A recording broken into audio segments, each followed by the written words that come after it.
Zechariah chapter 1. In the 8th month, in the 2nd year of Darius, came the word of the Lord unto Zechariah, the son of Berechiah, the son of Iddo, the prophet, saying, The Lord hath been sore displeased with your fathers. Therefore say you unto them, Thus saith the Lord of hosts, Return unto me, saith the Lord of hosts, and I will return unto you, saith the Lord of hosts. Be you not as your fathers, unto whom the former prophets proclaimed, saying, Thus saith the Lord of hosts, Return you now from your evil ways and from your evil doings, but they did not hear, nor attend unto me, saith the Lord. Your fathers, where are they? And the prophets, do they live forever? But my words and my statutes, which I command my servants the prophets, did they not overtake your fathers? So that they turned and said, Like as the Lord of hosts purposed to do unto us, according to our ways, according to our doings, so hath he dealt with us. Upon the 24th day of the 11th month, which is the month Shevat, in the 2nd year of Darius, came the word of the Lord unto Zechariah the son of Berechiah, the son of Iddo, the prophet, saying, I saw in the night, and behold, a man riding a red horse, and he stood among the myrtle trees that were in the bottom, and behind him there were horses, red, sorrel, and white.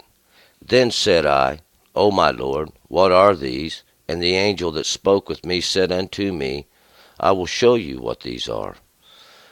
And the man that stood among the myrtle trees answered and said, These are they whom the Lord hath sent to walk to and fro through the earth.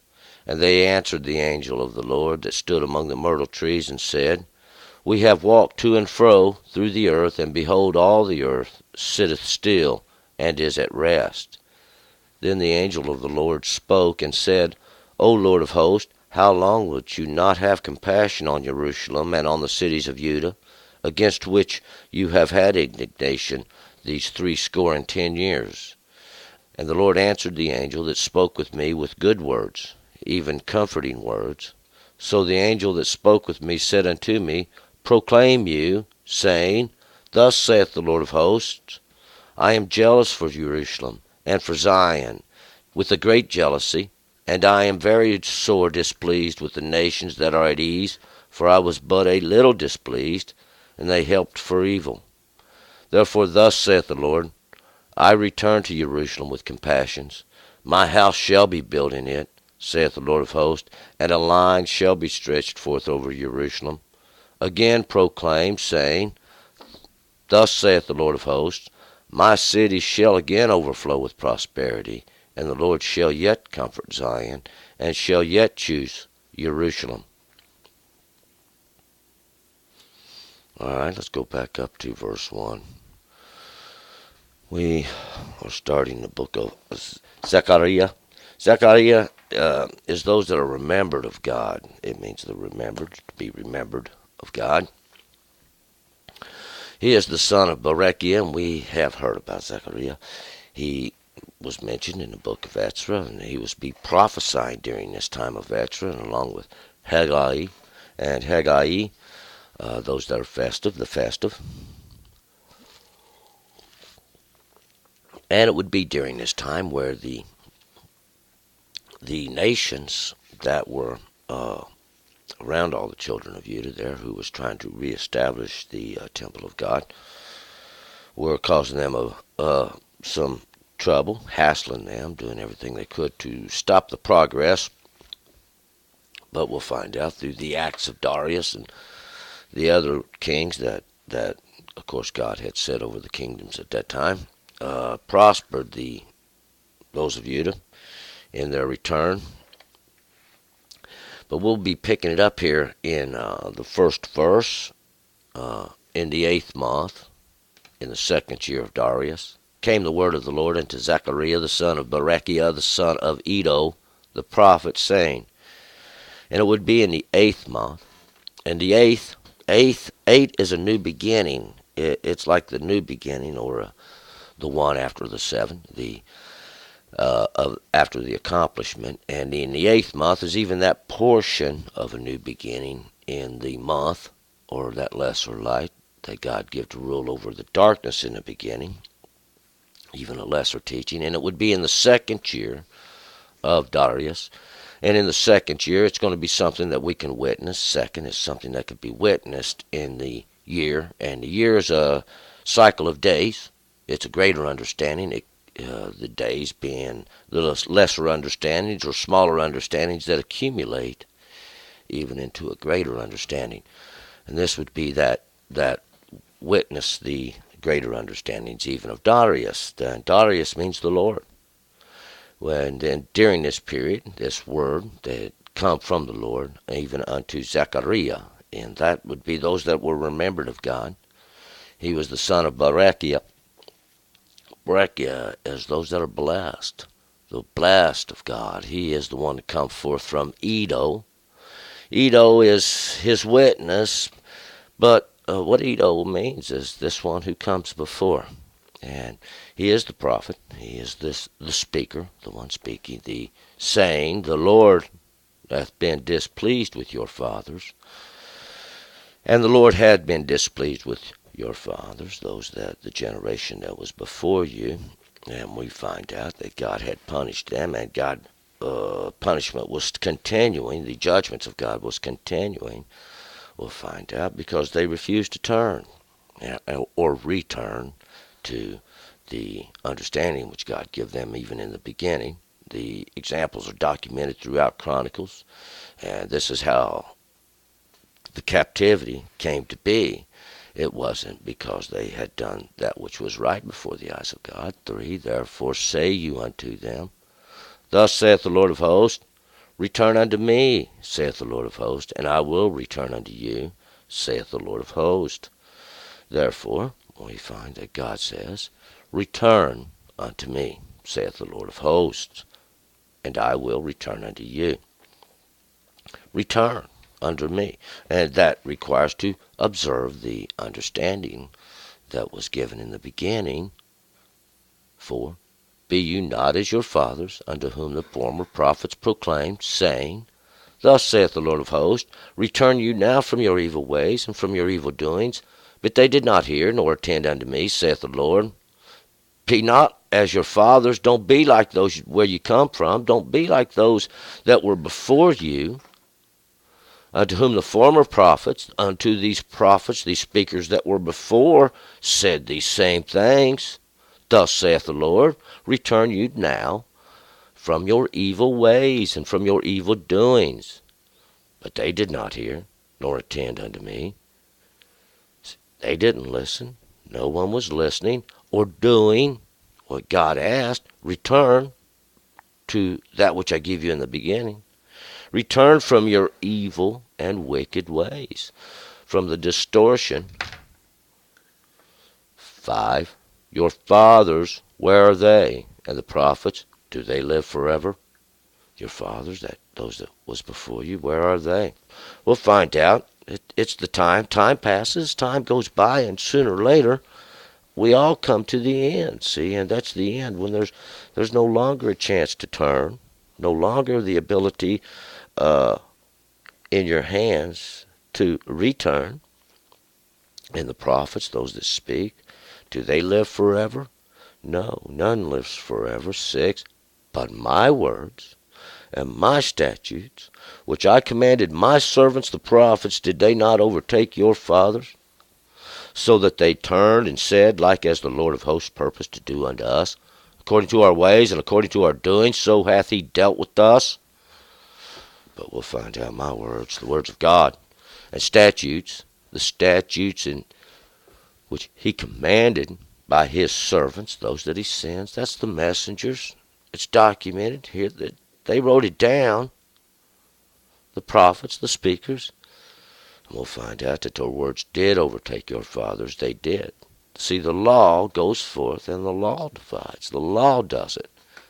It is an automatic thing. It's just like gravity. When you jump, you will come back down and hit the ground. See, that's the way it works. It's the law. And just like the Lord of hosts purposed to do unto us, according to the ways, according to our doings, so hath he dealt with us. According to exactly what you asked for, you received. just like God said. It's all wrote down in Deuteronomy, documented there. He said, this is what will happen to you. Why? Same example that had been going on in humanity for millenniums. It's nothing new. This time we have it documented. 7 upon the 24th day of the 11th month, which is the month of Shabbat, in the second year of Darius, came the word of the Lord unto Zechariah the son of Berechiah, son of Edu, the prophet, saying, and it would be upon the 24th day of the 11th month, that 4, it's the work of God. It always is. 4 is the work of God. It's the 20th day. Even that portion of redemption and understanding, that is the work of God. See, 2 tens, that's the witness, the law, and understanding of the 11th month. The 11th month is 10 and 1. That's the law in the beginning of the month. That would be that month of Shabbat, that month even under the lesser light that's called Shabbat. Shabbat is it's a rod. It's a rod of the earth. It's a rule. It's a rule. Even that second year of Darius, and we will be able to witness the greater understandings of the Lord. Darius means the Lord, the word of the Lord. And this that we're going to witness, this is this rod of the earth. It's the law which God causes you to rest by. And this word of the Lord that came unto Zechariah, those that were remembered of God, those that come forth from those that were blessed of God, those that come forth even from those that went before God, his witness, the prophets, those the speakers, saying, I saw in the night, and behold, a man riding upon a red horse, and he stood among the myrtle trees that were in the bottom. Behind him there were horses red, sorrel, and white. And I saw in the night, it was in the darkness, even in the visions of darkness, behold, a man. And there was one riding upon a red horse, and upon this strength even, that which was red, this word is Adom, and that is that it was ruddy. See, it was ruddy. It was showing the red, and even that which is the blood.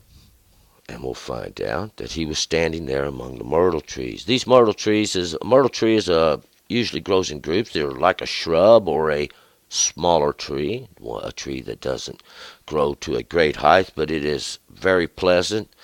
It's aromatic. It offers a very pleasant aroma, a sweet smell. It's used in perfumes. It's used for all kinds of things, and it has a flower. It flowers, and it is very pleasant to look at, even. And these would be those things that do not exalt themselves, that are pleasant, and they do offer a great aroma to the Lord. This red, this sorrel, and these white horses, these things of strength, which God has sent to and fro through the earth. And it's those things that make known that which is either of sin or that which is of purity. 9. Then said I, O my Lord, what are these? And the angel that spoke with me said unto me, I will show you what these are. 10. And the man that stood among the myrtle trees answered and said, These are they whom the Lord hath sent to walk to and fro through the earth. And this man that was standing there among the myrtle trees, all these pleasantness, this beauties that do not exalt themselves,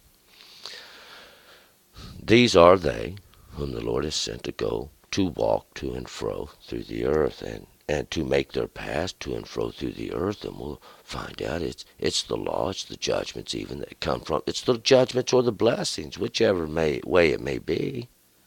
11. And they answered the angel of the Lord that stood among the myrtle trees, and said, We have walked to and fro through the earth, and behold, all the earth sits still, and is at rest.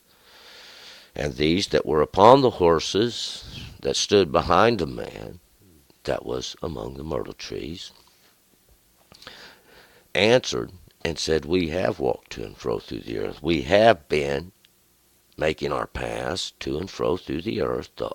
The earth reference here is to all things that are of the earth, even the earth itself and flesh, all flesh, all things that come from the earth. All things do come from the earth. And behold, all the earth sits still and is at rest.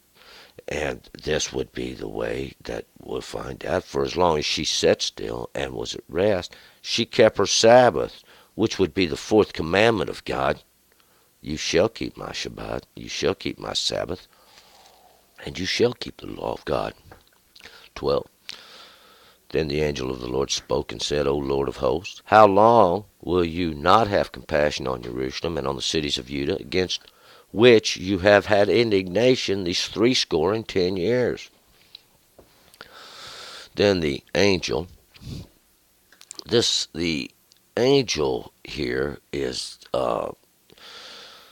this word is malach, and what that word is a messenger. It's a representative. It means somebody who has been sent as a messenger or as a representative. That's what it is. And he speaks and says that, ask the Lord of hosts, how long? How long is it going to be before you have compassion? Because you have not had compassion on Jerusalem, that city of peaceful teachings, and on the cities of Judah, that's those places that have a guard, those places that have a guard of praisings, against which you have had this indignation these 70 years. And we'll find out this was the period even where that God spoke of in Jeremiah. These 70 years, for why? Because they had not kept the Sabbaths of the Lord. So the Lord sends them to captivity, 70 years, and that's where we're at. Coming back after these 70 years. These 70 years. Three is always complete. See, by the mouth of three is it made known. These 3, even witnesses. Score. A score is 20. Score means 20. It's a period of years, and 20 is redemption. It always is. 2 tens is to witness the law. So we can complete this redemption and these 10 years, because the law is the greater understandings. 13. And the Lord answered the angel that spoke with me with good words, even comforting words. And these words were spoken, were good and comforting, because we're going to find out God's going to reestablish. 14. So the angel that spoke with me said unto me, proclaim you, saying, Thus saith the Lord of hosts, I am jealous for Jerusalem and for Zion with a great jealousy. So the angel, and this would be that one who was dispatched as a messenger, spoke with me, saying, proclaim this, saying, Thus saith the Lord of hosts, I am jealous for Jerusalem and for Zion with a great jealousy. And to be jealous, this jealousy is a emotion. See, God has emotions too. God has emotions just like we do, and he has grown jealous for Jerusalem, the city of peaceful teachings, and for Zion. Zion's that parched place. Zion's a parched place. It's like a post. It's something that's established for a marker. And God's jealous for it, with a great jealousy, we'll find out, for his house even. 15. I am very sore displeased with the nations that are at ease, for I was but a little displeased, and they helped for evil. And I'm very displeased, not happy with the nations that are at ease, with the ones that have made themselves at ease, have comforted themselves. We'll find out they made an agreement. They made an agreement, and to comfort themselves. God was a little displeased. He was just a little angry, but now all they've done is they've helped for evil. They've helped it get worse. They didn't help it at all. 16. Therefore thus saith the Lord, I return to Jerusalem with compassions. My house shall be built in it, saith the Lord of hosts, and a line shall be stretched forth over Jerusalem. Therefore thus saith the Lord, I return to Jerusalem. I return to the city of peaceful teachings, and my house shall be built. We'll find out the house of God will be built.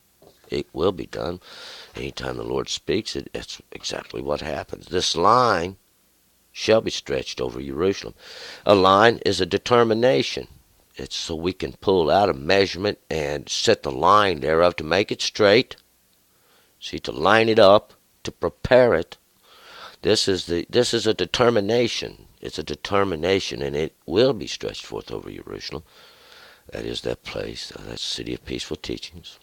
17, again proclaims, saying, Thus saith the Lord of hosts, My city shall again overflow with prosperity, and the Lord shall yet comfort Zion, and shall yet choose Jerusalem. Again, with this as well proclaim, say these things, saying, Thus saith the Lord of hosts, the city shall again overflow with prosperity, with the goodness of the Lord, and the Lord shall yet comfort Zion, that parched place that he used for an example, that he set as a marker so that we would know that God will yet choose Jerusalem, and that's that city of peaceful teachings. That's where God had his house set. That's where he said, I will put my name here. See, God will yet choose Jerusalem, and we'll find out. He constantly doing his work. God is constantly doing his work. Let's move forward. Chapter 2. Turn and return.